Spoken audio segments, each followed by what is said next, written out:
Olá, seja muito bem-vindo ao meu canal. Meu nome é Carolina Turboli, eu sou terapeuta tântrica, mentora de artistas, artista. Eu tô aqui para te ajudar a transformar a sua realidade numa verdadeira magia. E hoje eu vou contar um pouquinho de como é que foi a minha primeira vez. Então, se você é o meu ex-namorado, saiba que esse vídeo vai contar um pouco da minha experiência editada ao longo do tempo, afinal já são alguns anos desde que isso aconteceu. Então, se você ainda não é inscrito e quer receber notificações para receber mais vídeos como esse, se inscreva já, ative as notificações aqui embaixo e envie esse vídeo para quem precisa ouvir um pouquinho dessa fofoca misturada com terapia, que isso é o que todo geminiano gosta, como eu, não é mesmo? Vamos lá, vamos ao conteúdo. Eu tinha 18 anos quando eu tive a minha primeira vez. E eu lembro que na altura eu senti uma pressão muito grande, né? Eu acho que todo mundo na adolescência sente uma pressão muito grande de saber se eu tô sendo antes das pessoas, se eu tô sendo depois. Parece que nunca existe um tempo certo pra gente, né? Parece que a gente sempre tá à frente ou atrás de alguém. Portanto, eu também me sentia assim e me sentia mais ainda pressionada porque eu tinha uma demanda de que isso acontecesse de uma forma romântica e nem todas as minhas amigas tinham essa demanda. Então eu ficava me sentindo meio diferente por isso. Eu achava que, de certa forma, era errado eu querer que acontecesse num contexto romântico. Eu achei que eu estivesse criando uma fantasia na minha cabeça e que ou isso nunca viria a acontecer ou que eu precisava mudar meus conceitos, etc. Enfim, toda aquela insegurança que qualquer adolescente já passou. Mas por que eu decidi contar essa história? Porque hoje, olhando para trás, eu honro muito o adolescente que eu fui, porque eu fui capaz de manter o meu desejo. E aqui, gente, não tem nenhum juízo de valor sobre o que é certo fazer, que idade é certo fazer, zero juízo de valor, porque o Tantra é totalmente desrepressor, tá? Eu tô te contando um pouco da minha história e talvez até através da minha história você consiga lembrar um pouquinho da sua história também. Então o objetivo do vídeo aqui é fofoca terapêutica. Então, como eu tava dizendo, é diferente das minhas colegas e tal, mas eu honro muito essa adolescente porque eu fui capaz de sustentar a minha decisão de que eu queria que isso acontecesse com uma pessoa que eu tivesse também um vínculo romântico, um vínculo afetivo e um relacionamento. Então essa tinha sido a decisão que a minha adolescente tinha tomado e a decisão que eu honrei. Portanto, quando eu tava ali já no terceiro ano, por aí, eu comecei a namorar um cara que era um pouco mais velho que eu. Hoje eu vejo que era um pouco, mas na época parecia muita diferença. Ele já tinha entrado numa faculdade, já estava indo para a segunda faculdade, já tinha desistido de uma e ido para outra. Tinha 21 anos e eu era mais nova do que ele, tinha 17 para 18 quando a gente se conheceu. E foi uma situação muito específica, enfim, porque ele estava ficando com uma amiga minha e eu me apaixonei, a gente se apaixonou. E houve ali uma escolha, né? E aí a gente começou a namorar primeiro escondido, depois assumimos, enfim, teve todo um drama Romeu e Julieta que hoje eu vejo que também fazia parte dos meus padrões relacionais, né? Que pra ser intenso tinha que ser dramático, pra ser verdadeiro tinha que ser dramático. Hoje eu já não acho isso, né? Eu quero que tudo venha a mim com facilidade, alegria e glória. Mas na altura, esse era o meu padrão. Mas a gente se apaixonou, como eu sempre quis, e a gente começou a construir um vínculo afetivo. E o que eu achei mais legal de honra à minha adolescente, né, aquilo que eu tinha escolhido, é que a gente foi construindo a nossa intimidade sexual, sensual e tudo que tá aí no meio, de forma progressiva. Então, era aquilo, né? Um beijo, depois um amasso, depois uma mão aqui, uma mão ali. A gente foi construindo isso de forma progressiva ao longo de entre 6 e 8 meses, alguma coisa assim. Ele já tinha tido uma experiência sexual com uma mulher antes de mim, mas teve um relacionamento bem longo antes disso, onde não tinha acontecido.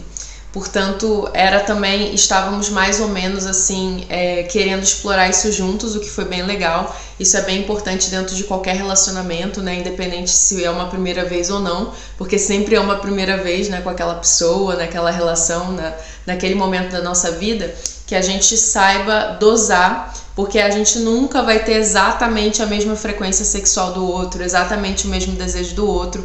Então é basicamente uma negociação exploratória do que a gente está a fim de fazer juntos, né? Tipo quando a gente é criança, encontra uma criança para brincar, a gente negocia ali com a criança que brincadeira a gente vai brincar, né?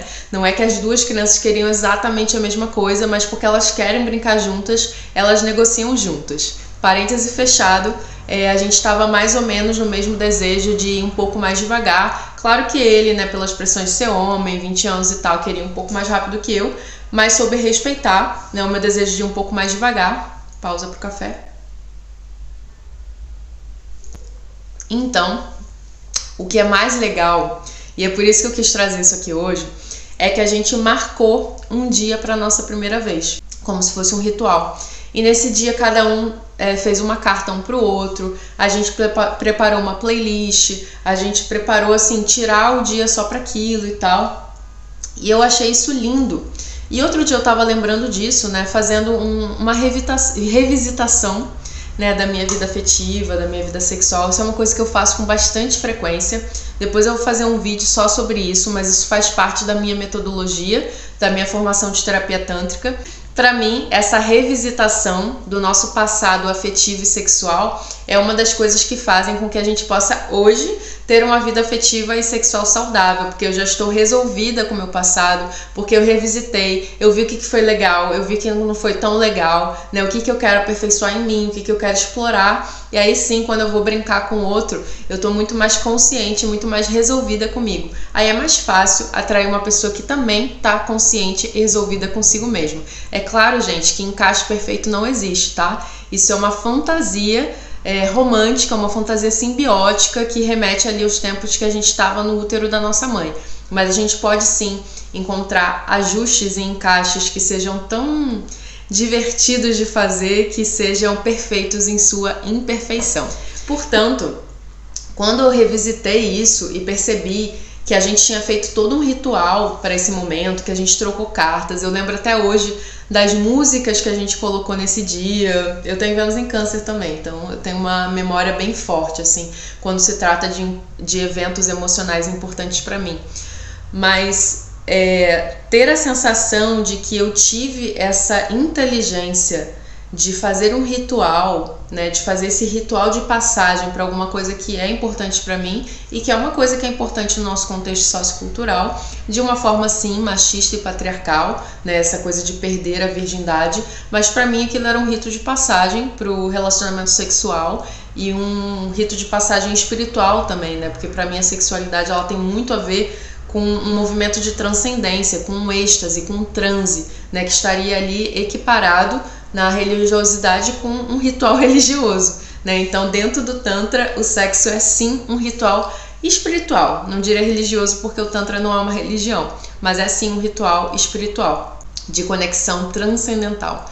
E foi isso que aconteceu nesse dia, foi um portal mágico mesmo, e a nossa relação foi incrível, a gente teve uma relação linda, com muito amor, com muita conexão, com muito vínculo, com muito aprendizado. Éramos muito jovens, somos amigos até hoje. Isso fez com que eu honrasse muito essa adolescente que teve essa percepção, porque é exatamente isso que a gente faz no Tantra. A gente ritualiza os nossos encontros, a gente ritualiza as nossas relações. E para além do Tantra, na minha prática clínica, né, na metodologia que eu criei, que ainda não tem nome, pelo menos não nesse dia que você está assistindo esse vídeo, no dia que eu estou fazendo esse vídeo, mas talvez mais pra frente já tenha um nome, mas dentro dessa metodologia, essa elaboração da minha vida afetiva e sexual, ela tem muita importância. Isso é uma coisa que eu sempre fiz naturalmente, espontaneamente. Eu sempre cataloguei meio as minhas experiências como uma forma de autoconhecimento, e hoje eu agradeço muito a adolescente que teve essa ideia brilhante que ninguém tinha me contado, porque hoje eu consigo observar muito bem os meus padrões e eu consigo replicar aquilo que funciona e descartar ou ressignificar aquilo que não funciona mais. Então, no fundo, esse vídeo também é um convite para que você possa lembrar aí como é que foi sua primeira vez. Pode ter sido super traumática. E aí, gente, eu queria dizer também que, assim, independente do que aconteceu, a gente sempre tem a condição de ressignificar a nossa história. Nós somos cineastas, nós somos diretores e roteiristas da nossa história. Então a gente pode sim ressignificar as coisas que aconteceram, a gente pode trabalhar em terapia as coisas que aconteceram.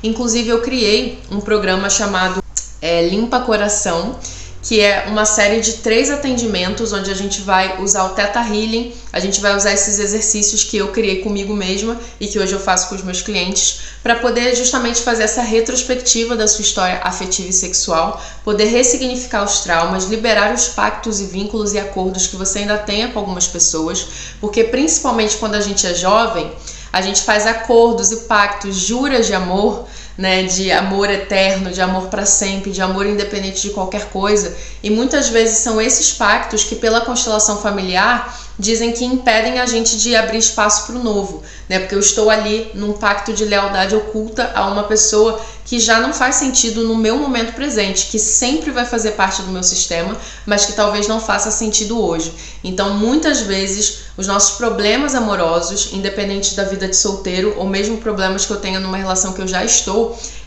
eles vêm por causa de pactos que eu fiz ali no passado. E às vezes eu nem tenho consciência desses pactos. Eu vou dar um exemplo meu, tá? Vou dar um exemplo da minha vida. Inclusive eu quero gravar um vídeo só sobre isso. Hoje eu tô com vontade de gravar um vídeo sobre tudo. Mas eu fiz uma tatuagem com um ex-namorado em 2018. Nós estávamos super apaixonados, fizemos uma tatuagem juntos. Eu vou fazer um vídeo só para falar dessa tatuagem, contar. Então, se você ainda não assistiu esse vídeo, em breve ele será lançado, porque eu já decidi que eu vou gravar. E essa tatuagem, ela tinha escrito não há vagas.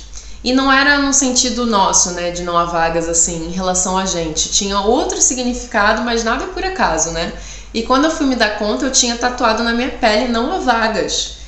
E nenhuma relação chegava, né? Porque eu tava completamente comprometida com essa pessoa e com todos os planos e sonhos e projetos que a gente tinha feito juntos. Foi muito difícil perceber isso, porque eu amo essa tatuagem, eu ainda amo essa tatuagem, mas eu precisei ressignificar ela internamente e desfazer esses vínculos e pactos que eu tinha com essa pessoa. Inclusive fiz várias sessões de Theta Healing para isso. O Theta Healing é muito bom, uma ferramenta muito boa para desfazer esses pactos. Se você tiver interesse de fazer, você pode entrar em contato comigo aqui embaixo, por direct, alguma coisa assim.